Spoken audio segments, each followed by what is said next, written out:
ನಮ್ಮ ಕೌನ್ಸಿಲ್ ಸಂಪ್ರದಾಯದಂತೆ ಸದನ ನಡೆಯುವಾಗ ಮುಂಚೆ ಮೊದಲನೇದು ಮತ್ತು ಕ್ವಶನ್ ಅವರ್, ಕ್ವಶನ್ ಆದ ನಂತರ 0 ಅವರ್, ನಂತರ ಬೇರೆ ಬೇರೆ ವಿಚಾರಗಳನ್ನ ಚರ್ಚೆ ಮಾಡ್ತಾ ಇದ್ವಿ.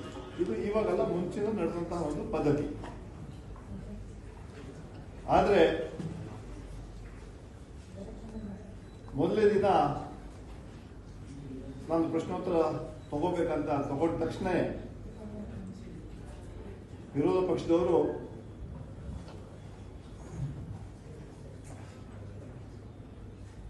ಫಾರೆಸ್ಟಿನ ಒಂದು ಸಮಸ್ಯೆ ಇತ್ತು ಮತ್ತು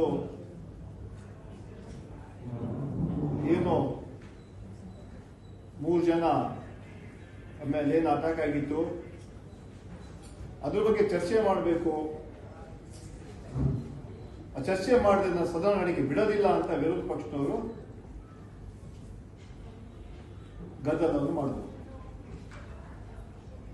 ನಾನು ಅವ್ರಿಗೆ ಹೇಳಿದೆ, ನೋಡಿ ನಾವೇ ಮಾಡಿಕೊಂಡು ಈ ಸದನದಲ್ಲಿ ಯಾವ ಹಂತದಲ್ಲೂ ಕೂಡ ನಾವು ಪ್ರಶ್ನೆ ತಗೊಂಡು ಪ್ರಶ್ನೋತ್ತರ ಆದ್ಮೇಲೆ ಚರ್ಚೆ ಮಾಡೋಣ, ಅಲ್ಲಿವರೆಗೂ ತಾಳ್ಮೇಲೆ ಇರಿ ಅಂತ ಹೇಳಿದ ಮಾತನ್ನು ಹೇಳಿದ್ರು ಕೂಡ ಎಲ್ಲಾ ವಿರೋಧ ಪಕ್ಷ ಸದಸ್ಯರು ಎಲ್ಲ ಎದ್ದು ನಿಂತ್ಕೊಂಡು ಅದನ್ನ ಸದನ ನಡೆಯಕ್ಕೆ ಬಿಡಲಿಲ್ಲ. ಒಂದು 15 ನಿಮಿಷ ಆದ್ಮೇಲೆ ನಾನು 10 ನಿಮಿಷಕ್ಕೋಸ್ಕರ ನಾನು ಸದನವನ್ನು ಮುಂದಾದ ನಂತರ ವಿರೋಧ ಪಕ್ಷದ ನಾಯಕರನ್ನ, ಅದೇ ರೀತಿ ಸಚೇತಕರನ್ನ ಹಾಗೂ ಭೋಜೇಗೌಡರು ಜೆಡಿಎಸ್ ಲೀಡರ್ 3 ಜನ ಕರೆದೆ. ಇಲ್ಲಿ ಸಭಾನಾಯಕರು ಇದ್ರು, ಸಾಮಾನ್ಯ BK ಹರಿಪ್ರಸಾದ್ ಅವರು ಇದ್ರು, MB ಪಾಟೀಲ್ ಕೂಡ ಇದ್ರು. ನಾವೊಂದು ಚರ್ಚೆ ಮಾಡಿ ನಾನು ಹೇಳಿದೆ, ನಾರಾಯಣಸ್ವಾಮಿ ಅವರೇ, ಇದನ್ನು ನಾವೇ ಮಾಡ್ಕೊಂಡಿರೋ ಒಂದು ವಿಚಾರ, ದಯವಿಟ್ಟು ಪ್ರಶ್ನೆ ಉತ್ತರಕ್ಕೆ ಅವಕಾಶ ಮಾಡಿಕೊಡಿ. ಇವತ್ತು ಮೊದಲನೇ ದಿನ ಇದೆ, ಸುಮಾರು 15 ಪ್ರಶ್ನೆಗಳ ಬಯಲು ಬರುತ್ತೆ. ಅದರಲ್ಲಿ 2 ಪಕ್ಷ ಸದಸ್ಯರ ಪ್ರಶ್ನೆ ಬಂದಿದೆ. ಅದರ ಮೂಲಕ ಸಾಕಷ್ಟು ರಾಜ್ಯಕ್ಕೆ ಹಾಗೂ ಅವರ ಕ್ಷೇತ್ರಗಳಿಗೆ ಸಹಾಯ ಆಗತ್ತೆ. ದಯವಿಟ್ಟು ನಾವು ಅವಕಾಶ ಮಾಡಿಕೊಡಿ. ಈಗ ಮಾನ್ಯ ಮಂತ್ರಿಗಳು ರಾಮಲಿಂಗಾರೆಡ್ಡಿ ಅವರು ಅಸೆಂಬ್ಲಿಲಿದ್ದಾರೆ, ಅವ್ರು ಬಂದ ಮೇಲೆ ನಾನು ಮಧ್ಯಾಹ್ನ ಉತ್ತರ ಕೊಡ್ತೀವಿ ಅಂತ ಹೇಳೋ ಮಾತನ್ನು ಹೇಳಿ ಅದಕ್ಕೆಲ್ಲ ಒಪ್ಪಿ, ಆಯಿತು ನೀವು ಪ್ರಶ್ನೋತ್ತರ ತಗೊಳ್ಳಿ, ಆಮೇಲೆ ಮಧ್ಯಾಹ್ನ ಹೇಳಿಕೆ ಕೊಡಿ ಅಂತ ಹೇಳ್ಬಿಟ್ಟು ಮತ್ತೆ ನಾನು ಸ್ಟಾರ್ಟ್ ಆಗುವಾಗ ನಾನು ಪ್ರಶ್ನೋತ್ತರ ಕರೆದ ತಕ್ಷಣ ಮತ್ತೆ ಎದ್ದು ನಿಂತ್ಕೊಂಡ್ಬಿಟ್ಟು ಏನಂತ ಹೇಳಿದ್ರೆ, ನಾಗೇಂದ್ರ ರಾಜೀನಾಮೆ ಕೊಡುವವರು ಸದನ ಬಿಡೋದಿಲ್ಲ ಅಂತ ಹೇಳಂತ ಮಾತುಗಳನ್ನ ಹಿಡ್ಕೊಂಡು ನಾನು ಹೇಳಿದೆ ಅವ್ರಿಗೆ, ಅಲ್ಲ ವಿರೋಧ ಪಕ್ಷ ನಾಯಕರೇ, ಇನ್ನು ನಿಮ್ಮ ಮಾತಿಗೆ ಬೆಲೆ ಇಲ್ವಾ? ಒಳಗೆ ಕೂತ್ಕೊಂಡು ಬಂದು ಆಯ್ತು ಪ್ರಶ್ನೋತ್ತರ ಸ್ಟಾರ್ಟ್ ಮಾಡಿ ಅಂತ ಹೇಳಿದಂತ ನೀವು ಇಲ್ಲಿ ಬಂದ ತಕ್ಷಣ ನೀವು ಮತ್ತೆ ಗಲಾಟೆ ಶುರು ಮಾಡಿದ್ರಲ್ಲ, ಯಾಕೆ ಅಂತ ಹೇಳಿದ್ರೆ ಅದು ಅಲ್ಲಿಗೆ ಮುಗೀತು. ಇವತ್ತು ರಾಜೀನಾಮೆ ಕೊಡುವರು ಯಾವ ಕಾರಣಕ್ಕೂ ಕೂಡ ಸದನ ನಡೆಯಕ್ಕೆ ನಾವು ಬಿಡೋದಿಲ್ಲ ಅಂತ ಹೇಳಂತ ಒಂದು ಮಾತನ್ನ ಹೇಳಿದ್ರು.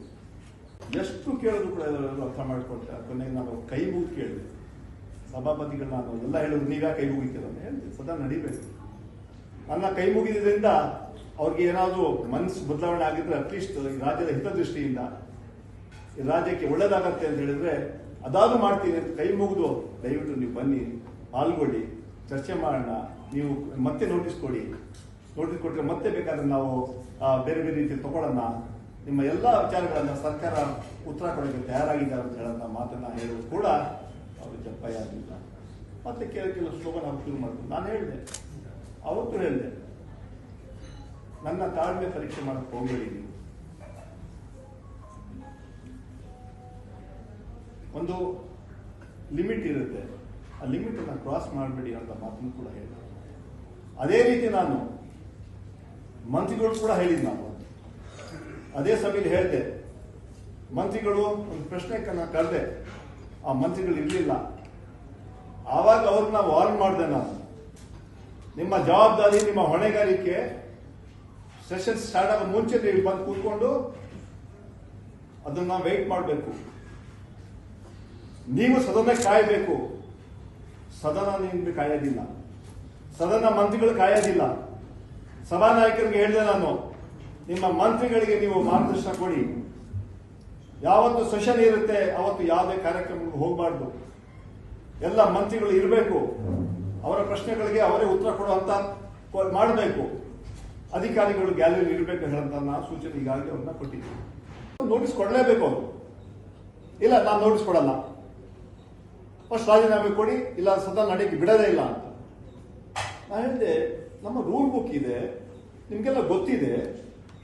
ರೂಲ್ ಬುಕ್ ನಾವು ಹೋಗ್ಬೇಕಾಗತ್ತೆ, ಅದನ್ನ ನೋಡಿ ನೀವು ಬೇಕಾದ್ರೆ. ಇಲ್ಲ ನಿಮ್ಗೆ ಅವಕಾಶ ಮಾಡಿಕೊಡ್ತೀನಿ ನಾನು. ಆವಾಗಲೇ ಸಭಾನಾಯಕರು ಇದ್ರು, ಯತೀಂದ್ರ ಅವರು, ಅದಕ್ಕೆ ಕೆಲವು ಮಂತ್ರಿಗಳು ರಾಯರೆಡ್ಡಿ ಇದ್ರು. ಅವ್ರು ಹೇಳಿದ್ರು, ಅವ್ರು ಚರ್ಚೆ ಸ್ಟಾರ್ಟ್ ಮಾಡಲಿ, ನಾವು ಉತ್ತರ ಕೊಡ್ತೀವಿ.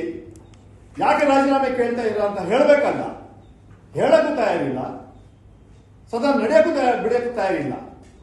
ನಾನು ಹೇಳಿದ ನೋಟಿಸ್ ಕೊಡಿ, ನೀವು ಯಾಕೆ ನೋಟಿಸ್ ಕೊಡ್ತಾ ಇಲ್ಲ? ನಾವು ನೋಟಿಸು ಕೊಡೋದಿಲ್ಲ, ಏನು ಕೊಡೋದಿಲ್ಲ, ರಾಜೀನಾಮೆ ಕೊಡೋವರೆಗೂ ಸದನ ನಡೆಯಕ್ಕೆ ಬಿಡೋದಿಲ್ಲ ಅಂತ ನಾನು ಹೇಳಿದೆ. ಯಾವ ಕಾರಣಕ್ಕೂ ಕೂಡ ಸದನ ನಡೆಸಕ್ಕೆ ನಾನು ಮಾಡ್ತೀನಿ ಸದನ. ನಾನು ಹೇಳಿದೆ, ಇವತ್ತೇನು ಕ್ವಶನ್ ಅವರಿದೆ ನಾನು ತಗೊಳ್ಳೇಬೇಕಾಗ್ತದೆ. 0 ತಗೋಬೇಕು, ಕ್ವಾಲಿಫಿಕೇಶನ್ ತಗೋಬೇಕು, 330 ತಗೋಬೇಕು, ದಯವಿಟ್ಟು ಅವಕಾಶ ಮಾಡಿಕೊಡಿ ಅಂತ ಅವ್ರಿಗೆ ಬೇಡ್ಕೊಂಡೆ. ನೀವು ಒಳಗಡೆ ಹೇಳಿದ್ರಲ್ಲ ಅದನ್ನ ಮಾತ್ರ ನಡ್ಕೊಡಿ ಅಂತ ಹೇಳಿದೆ.